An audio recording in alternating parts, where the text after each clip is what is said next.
ఆశ్రమంలో అన్ని పనులు సక్రమంగా జరుగుతున్నాయో లేదో చూసుకోండి. నమస్కారం అండి.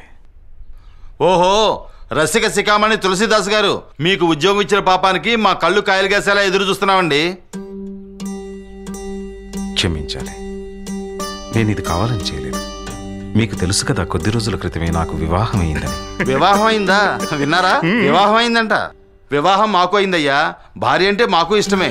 కొన్నాళ్ళు మేము కొంగుబట్టుకు తిరిగాం, కానీ పని మనేసి నీలాగా ఇంట్లో కూర్చోలేదు. కాపురం చేశాం, పని కూడా చేశాం. వెళ్ళేళ్ళు పని చూసుకో.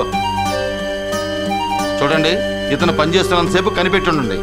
ఒకవేళ వెళ్ళటానికి ప్రయత్నిస్తే తాళం వేసి మీరు బయటే కూర్చోండి. పని పూర్తయ్యే వరకు ఇతని ఇంటికి వెళ్ళటానికి వీల్లేదు. అర్థమైందిగా? మీరు చెప్పినట్టే చేస్తాం. మీరు వెళ్ళిరండి. బయటికి వెళ్ళకుండా కనిపెట్టుండండి. పదవయ్యా, పద లోపలికి.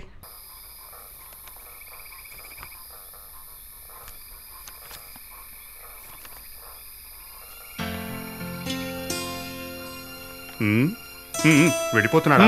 ఆగవయ్యా. కూర్చో కూర్చో.